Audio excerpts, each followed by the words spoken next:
जब साँझ परिदिन्छ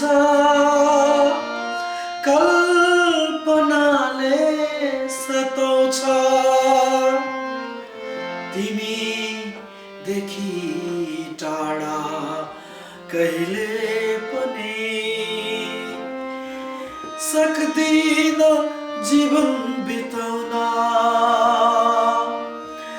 सक्दिन जीवन बिताउन। नमस्ते, म मनोज राई। तपाईहरुकै क्यान्सास सिटी क्यान्सासमा यही 16 नोभेम्बरमा भुटनी समाज क्यान्सासद्वारा आयोजित कार्यक्रममा मलाई निम्तो भएको हुँदा म तपाईहरुलाई मनोरञ्जन दिलाउनका निम्ति आइरहेको छु।